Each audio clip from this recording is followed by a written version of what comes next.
Hey, I'm Vlad with Low Marble, and my friends over at Zero on Floors invited me for another epoxy job, this time here in Long Island, and I'm really excited for these colors because I picked these colors out. I thought they looked really nice, and a lot of other stores aren't going to be carrying them. So let's get right into it.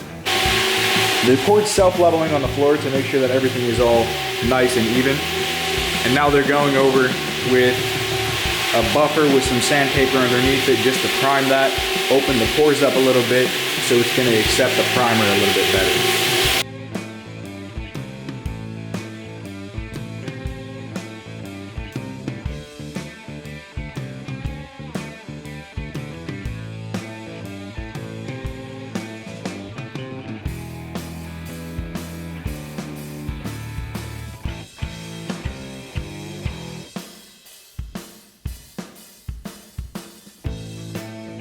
Then of course everything is grinded off, and then you're going to have to vacuum the floor out because the last thing that you want is dust and debris being on the floor when you're laying on your primer.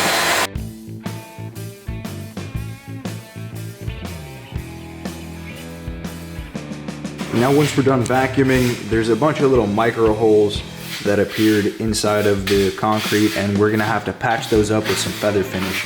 Otherwise you're going to be left with some pretty big bubbles on the finished product.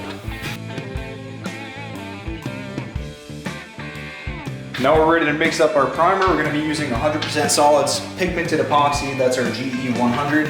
And it's mixed at a 2-to-1 ratio, and we're going to mix it on a piece of plastic, which is important because if an unmixed component gets spilled onto the floor, like a part A or a part B, soaks into the floor, there's a chance that it's always going to be tacky in that spot. You don't want it mixed somewhere nice and clean that you can throw that piece of plastic out.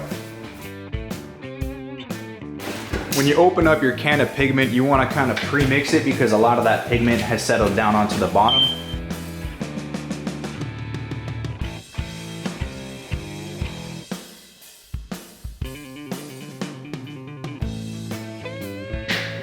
And so the epoxy is spilled out. A 6-inch roller is going to be used on the corners to make sure that everything is reached and everything is covered, especially in the hard to reach areas. And then a larger roller is going to go and get most of that coverage.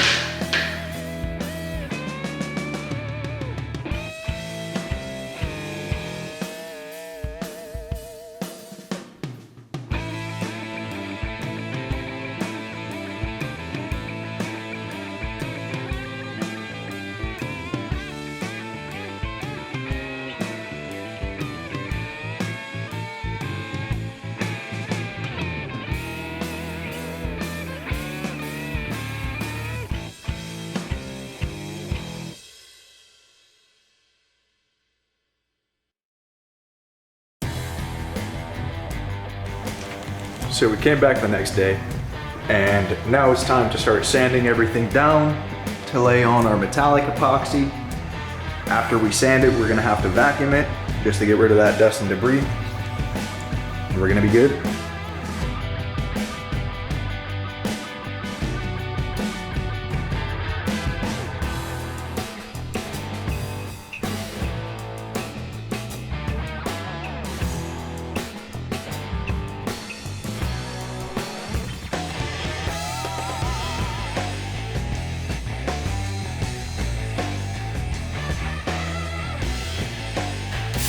So you can see we ended up with a bunch of bubbles, and instead of going around and looking for the ones that are going to be a problem after we pour the metallic epoxy on, which is going to be really difficult, we're just patching the whole thing, and we're going to sand it over one more time to make our lives a little bit easier. We're doing this because most of these bubbles aren't going to be a problem because they're just concrete underneath, while some of the bubbles are holes that we haven't patched in the self-level yet. Instead of going around and looking for stuff and having to worry about this tomorrow, having to patch things tomorrow, we're just doing this, and I hope it's going to save us some time.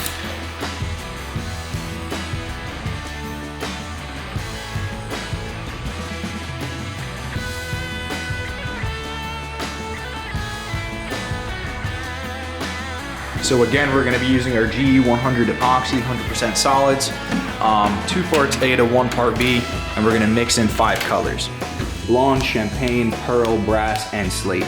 So we're gonna end up using 4.5 gallons for the base coat, which is gonna be the color blonde, and then 1.5 gallons for everything else.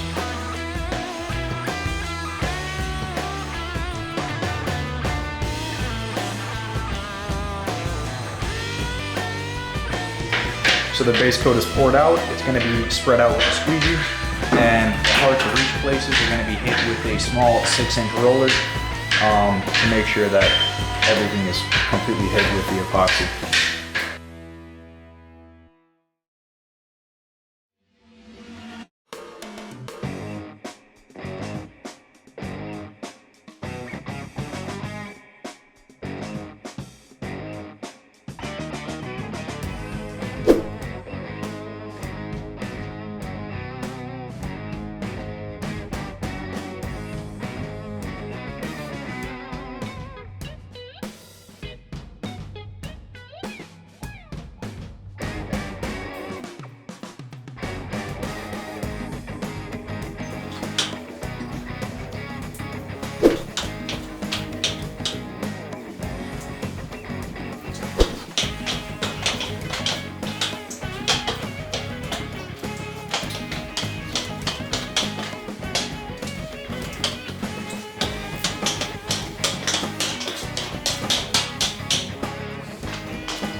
And now we can start texturing the floor by using a small roller, and instead of doing the spinning technique like usual, you go in lines that are a little bit wavy.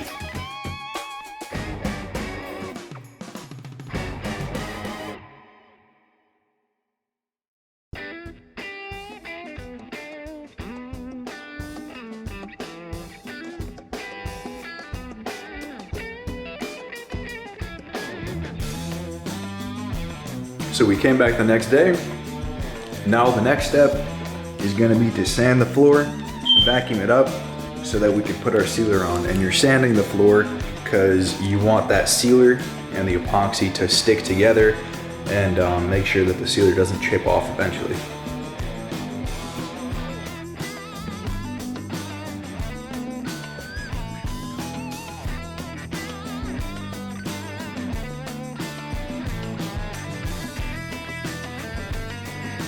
Now it's time to start using our sealer. We're gonna mix this up. We're using GU20W, which is a water-based urethane.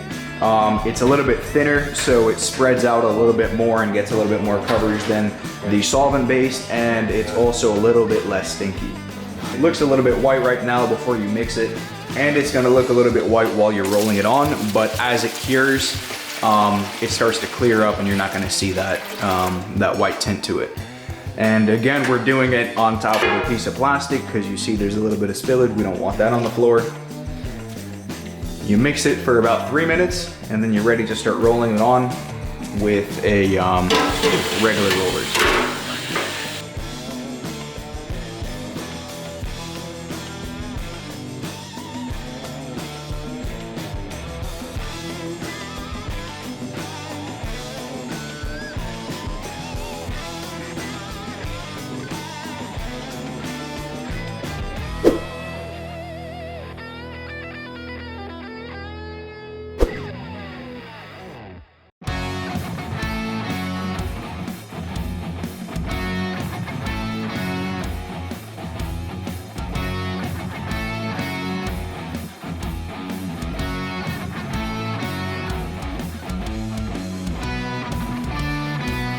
So you've made it to the end of my video, but now I want to ask you for a quick favor.